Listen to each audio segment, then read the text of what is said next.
Assalamualaikum warahmatullahi wabarakatuh.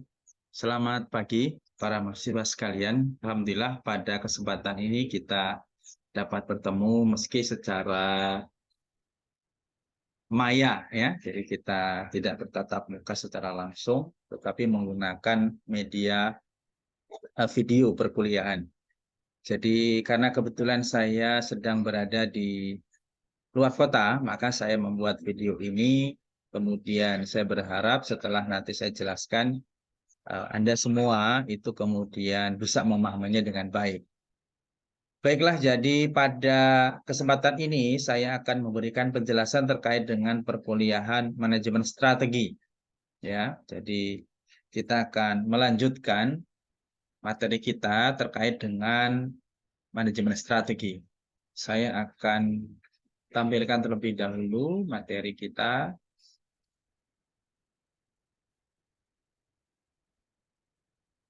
Sudah tampil ya? Saya besarkan dulu. Ya, jadi hari ini kita akan mempelajari tentang implementasi strategi. Jadi kita tahu bahwa kalau bicara tentang mana yang baik begitu ya dalam hal penerapan strategi atau mana yang baik terhadap manajemen strategi yang dilakukan oleh sebuah organisasi atau perusahaan, maka yang paling baik tentunya adalah yang bisa diimplementasikan, yang bisa diterapkan. Bukan hanya sekedar bagus ya, bukan hanya sekedar baik gitu di atas kertas, tetapi sulit untuk diimplementasikan. Tapi jauh lebih penting lagi adalah bagaimana kita bisa memformulasikan sebuah strategi yang baik, kemudian selanjutnya adalah bisa kita implementasikan.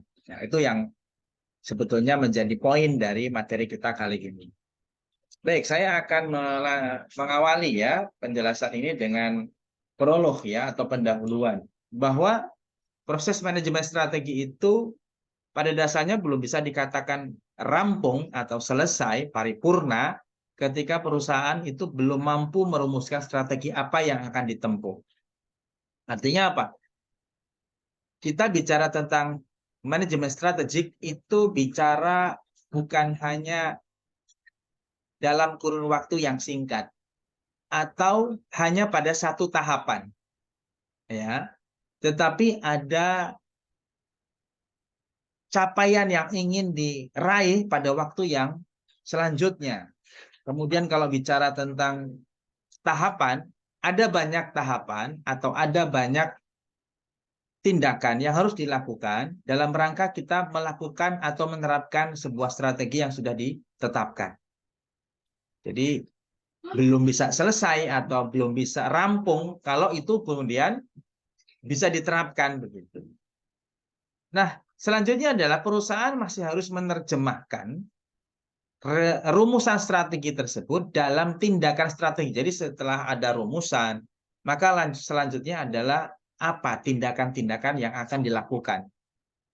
Ya, jadi kalau kita bicara strategi, betul bahwa ada konsep, ya, ada sebuah rumusan yang itu rumusan terkait dengan apa yang harus dilakukan oleh sebuah organisasi atau perusahaan. Tetapi yang jauh lebih penting lagi adalah bahwa bagaimana dengan tindakan-tindakannya, bagaimana dengan tahapan-tahapan yang bisa dilakukan secara konkret ya, secara nyata begitu. Kenapa? Karena kita harus ingat bahwa sebaik apapun rumusan strategi, itu hanya sekedar omongan aja, hanya retorika saja. Apabila tidak bisa diimplementasikan dengan baik. Orang yang berpidato itu terkadang dia hanya menyampaikan sesuai dengan yang dia baca, yang dia konsepkan, tetapi juga perlu kita cek tuh apakah yang disampaikan dalam pidatonya dia lakukan apa tidak. Jadi jangan-jangan kemudian itu hanya retorika saja, ya, hanya omongan saja, tapi sulit untuk diimplementasikan. Nah, oleh karena itu, agar perusahaan itu dapat mencapai tujuannya secara optimal, secara maksimal, maka selain harus mampu merumuskan, ya, jadi memang betul bahwa diawali dengan kemampuan dalam merumuskan strategi, maka perusahaan juga harus mampu mengimplementasikan strategi tersebut secara efektif. Artinya tidak hanya sekedar baik, tidak hanya sekedar terencana, tidak hanya sekedar terkonsep dengan jelas rumusan strateginya, tetapi jauh lebih penting lagi adalah perusahaan atau organisasi harus mampu menerapkan apa yang sudah dirumuskan itu secara efektif, secara action, ya, bukan lagi hanya sekedar konsep begitu. Oke, sekarang kita lihat apa sih sebetulnya yang dimaksud dengan implementasi strategi. Jadi implementasi strategi itu secara definitif artinya adalah jumlah keseluruhan aktivitas dan pilihan yang dibutuhkan untuk dapat menjalankan perencanaan strategis. Jadi di dalam pengimplementasian atau penerapan strategis itu pasti ada aktivitas-aktivitas, ada kegiatan-kegiatan. Ya, yang kegiatannya itu biasanya akan mengandung unsur pilihan, ada alternatifnya. Kenapa? Karena tentu kita harus melihat situasi dan kondisi ya. Karena kalau kita sifatnya itu saklek gitu ya, pokoknya harus sesuai dengan yang kita konsepkan. Jangan lupa bahwa ketika dia berada dalam kondisi yang real, yang nyata, itu kadang-kadang kita harus ada penyesuaian-penyesuaian gitu. Jadi tidak bisa kita harus saklek, harus kita terapkan begitu. Misalnya begini, kita mau bangun rumah. Ya, kita mau bangun rumah. Kita sudah punya budget kan? Pasti apakah 50, 80, 100, 1 miliar bahkan gitu ya. Nah, ketika kita dalam proses pembangunan rumah, kita pengennya kan semuanya sesuai dengan yang kita konsepkan, yang kita rencanakan. Kita lupa bahwa ternyata di dalam prakteknya ada banyak hal yang harus diperhitungkan. Misalnya terkait dengan persoalan cuaca. Ya, ternyata cuaca ini juga mempengaruhi.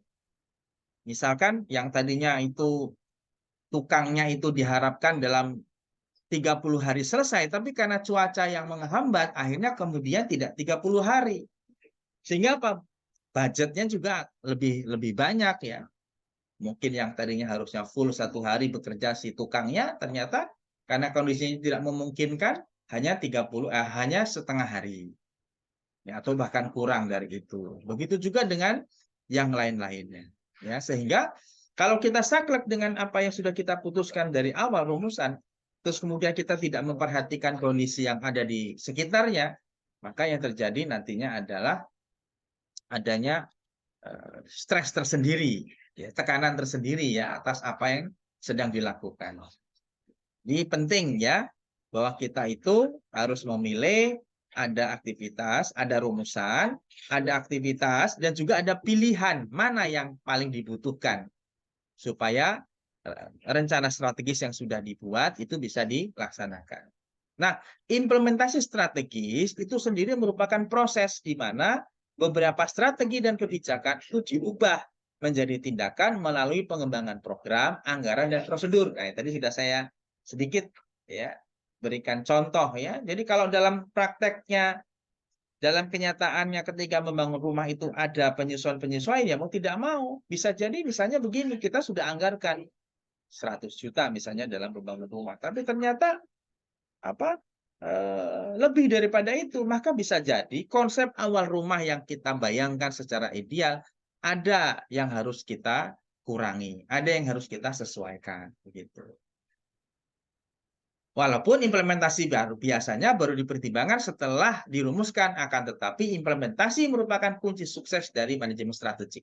Nah ini jadi sekali lagi kembali kepada bahwa implementasi itulah yang menentukan kunci suksesnya sebuah manajemen strategik. Nah, jika bisa diimplementasikan, maka berarti sukses. Ya, atau sebaliknya, kalau tidak bisa diimplementasikan, berarti masih ada masalah di situ. Oke, nah ada beberapa keahlian, jenis keahlian dasar ya, yang bisa digunakan supaya pada tahapan implementasi strategi itu bisa berjalan sesuai dengan yang diharapkan. Jadi ada kemampuan-kemampuan dasar begitu, terutama bagi para pengambil keputusan, apakah manajer, apakah direktur, ya, apakah pimpinan perusahaan dan lain sebagainya yang menduduki pada top manajemen ya yang mengambil kebijakan. Apa jenis keahlian dasar tersebut? Yang pertama adalah kemampuan berinteraksi atau interacting skill. Jadi ini adalah kemampuan yang ditunjukkan dengan kapabilitas atau kemampuan manajemen perusahaan dalam berinteraksi dan berempati dengan berbagai perilaku dan sikap orang lain untuk mencapai tujuannya. Jadi seperti tadi saya contohkan dalam membangun rumah, ya. Jadi kemampuan pemilik rumah dalam berinteraksi dengan tukangnya itu sangat menentukan ya. Apakah bangunannya itu bisa jadi tepat waktu atau tidak? Mungkin kita sering ya mendengar ada cerita-cerita ya, tukang yang menolak untuk bekerja atau bahkan dia belum selesai membangun rumahnya dia sudah mundur, sudah tidak lagi mau bekerja. Itu mungkin bisa jadi karena kemampuan si pemilik rumah dalam berinteraksi kepada tukangnya itu tidak baik atau kurang baik ya. Sehingga kemudian muncul penolakan dari para tukang tersebut. Nah, jadi kemampuan berinteraksi ini penting.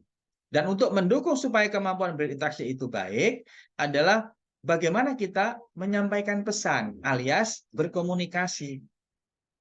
Ini skill dasar ya, jadi berkomunikasi baik itu dengan menggunakan bahasa lisan maupun bahasa tubuh. Ya, bahasa lisan jelas itu kemampuan kita menyampaikan sebuah informasi, sebuah pesan. Kita itu mau bangun rumah itu begini begini begini begini.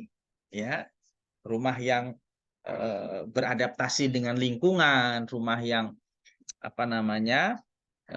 nyaman begitu misalnya ya. Terus kemudian disampaikan dengan baik kepada para tukangnya gitu.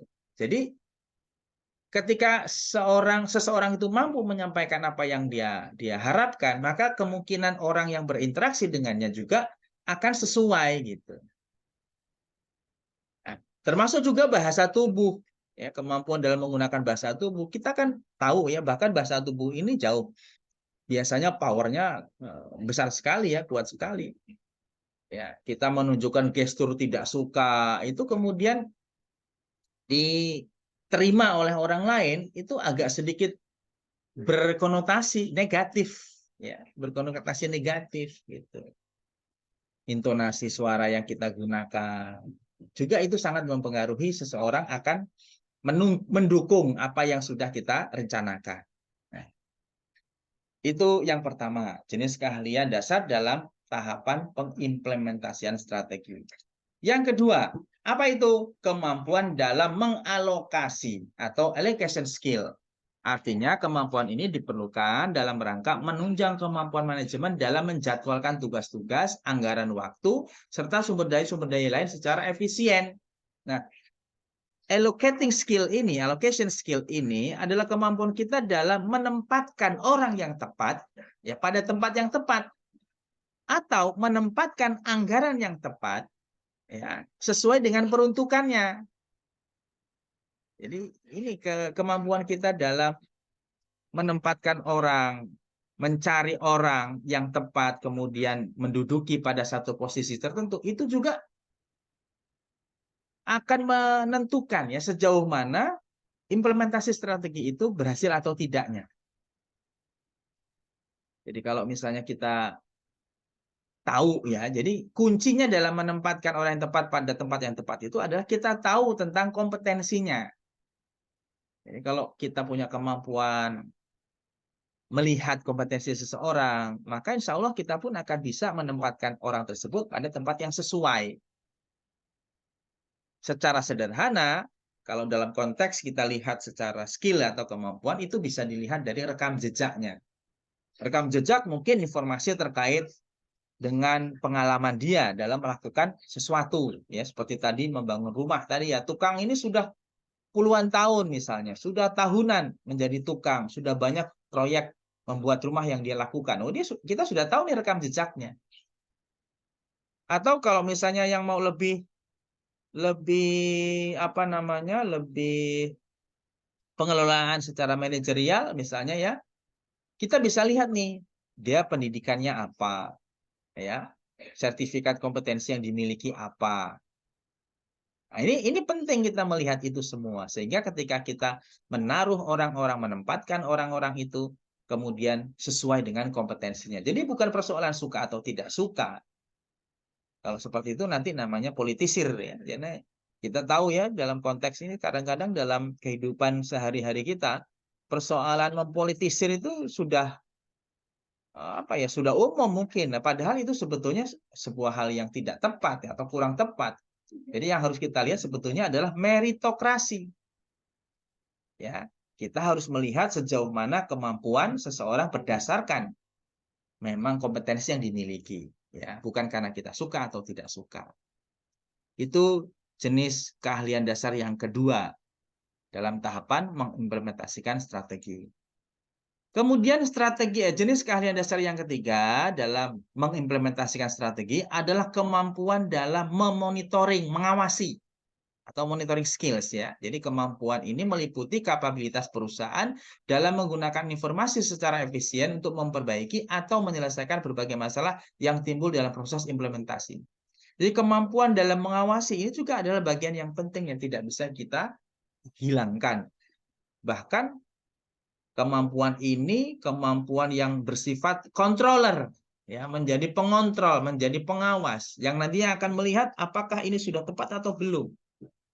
Ini jauh melebihi sekedar hanya bisa melakukan sebuah tindakan ya, tapi dia sudah bisa melihat, mengukur tindakan itu sudah tepat atau belum, sudah sesuai atau belum gitu. Ini juga perlu ditingkatkan ya. Jadi monitoring skills itu juga bagian yang harus ditingkatkan dalam rangka kita mengimplementasikan strategi.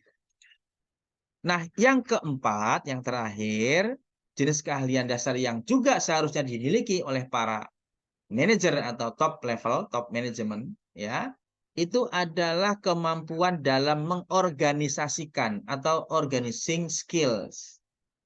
Ini adalah kemampuan untuk menciptakan jaringan atau organisasi informal dalam rangka menyesuaikan diri dengan berbagai masalah yang mungkin terjadi. Jadi kemampuan mengorganisasikan itu terkait erat dengan persoalan kepemimpinan. Kita tahu bahwa kita semua ini sebetulnya dilahirkan sebagai seorang pemimpin. Hanya saja kita ini kadang-kadang suka merasa tidak mampu gitu. Ya, padahal kita semua ada di sana. Kita ini punya jiwa-jiwa atau bakat kepemimpinan. Nah, itu yang seharusnya diasah. Ini kemampuan dalam mengorganisasikan itu berarti apa? Ya, kemampuan dalam memimpin. Termasuk tadi menempatkan orang yang tepat pada tempat yang tepat, ya, mengalokasikan sumber daya yang sesuai, ya.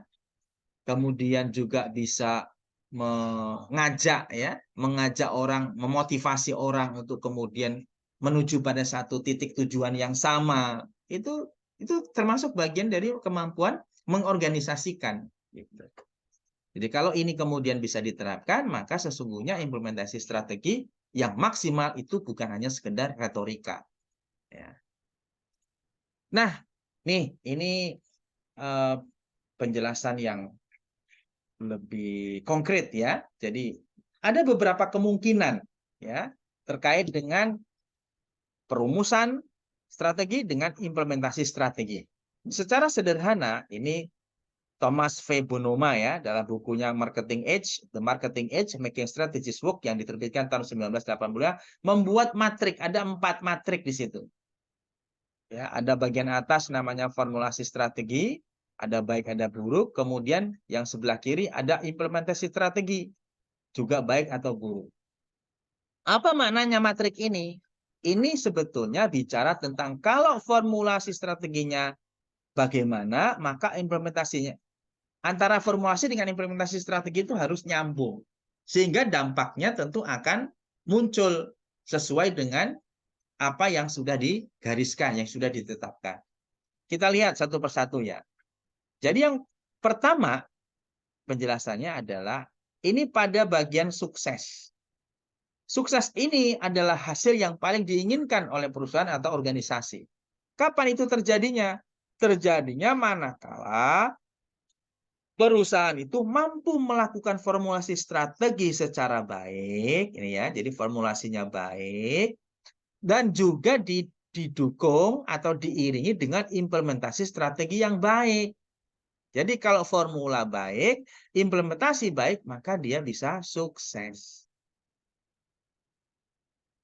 Denah pembuatan rumah bagus, ya, kelihatan apa namanya, kelihatan sebagai sebuah rumah gitu ya.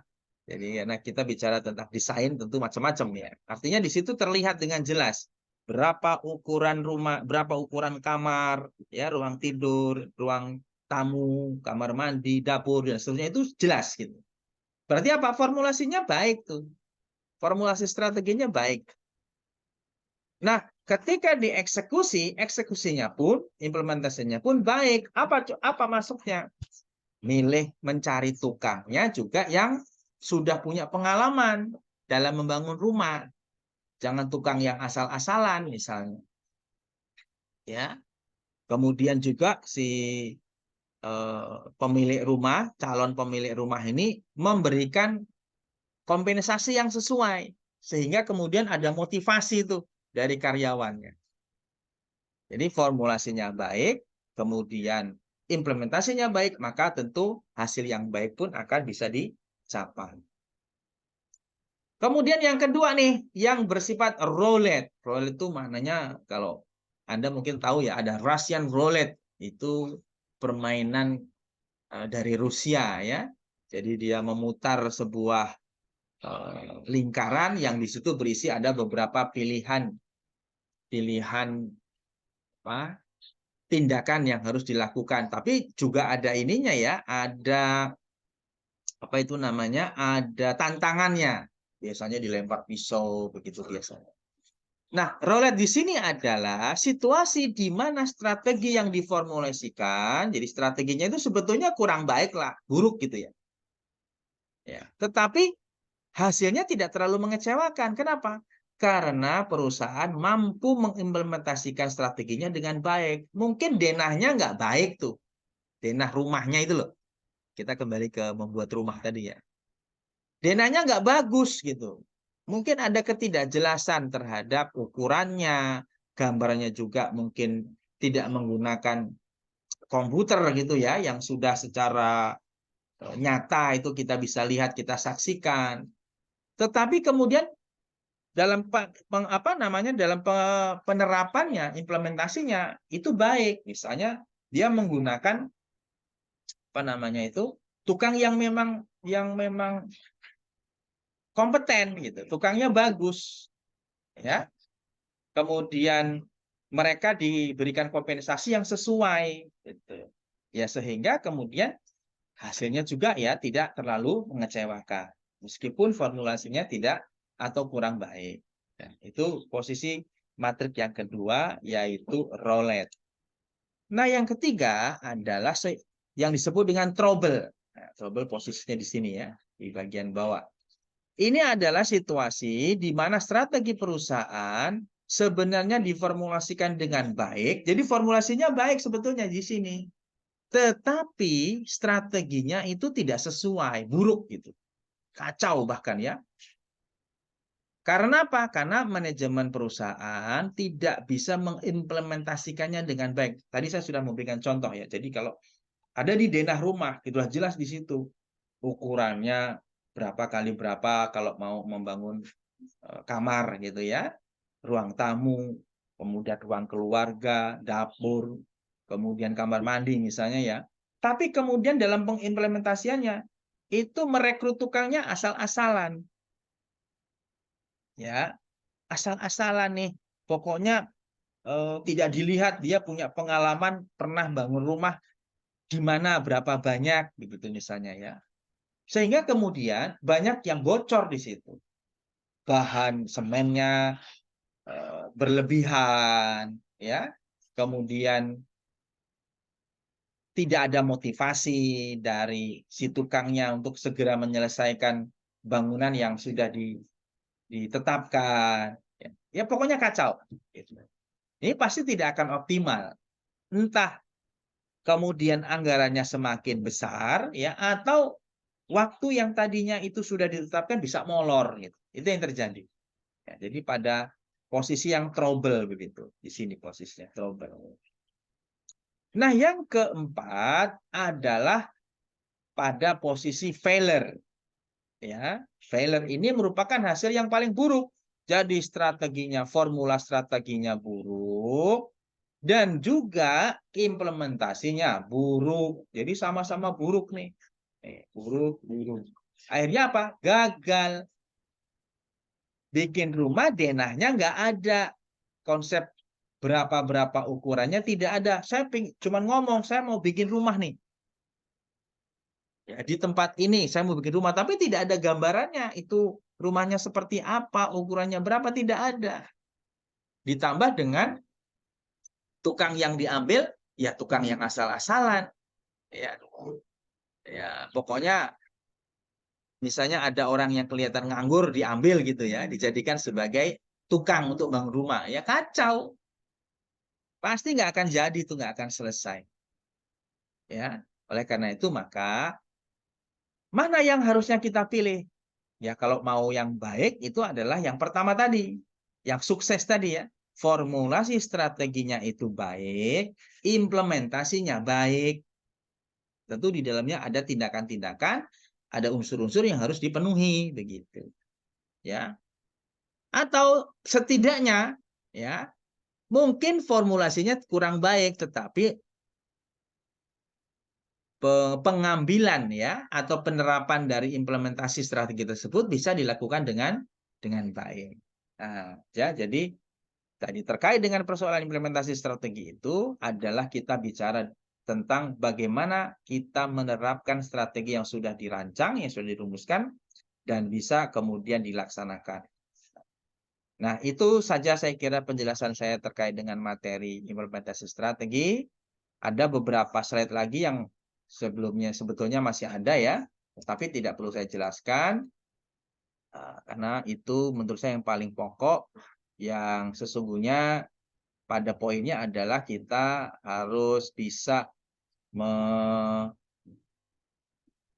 apa namanya baik itu sebetulnya yang paling baik adalah kita bisa membuat sebuah formulasi strategi dengan baik dan juga menerapkannya dengan baik sehingga tentu apa yang sudah kita tetapkan itu bisa dilakukan ya atau dicapai. Demikian yang bisa saya sampaikan pada perkuliahan ini. Mudah-mudahan bisa dipahami oleh seluruh mahasiswa dan saya berharap bahwa meskipun kita hanya belajar melalui video ini, maka pemahaman kita terhadap materi itu bisa kita ikuti dengan baik. Ya, demikian yang bisa saya sampaikan. Saya Heri. Wassalamualaikum warahmatullahi wabarakatuh.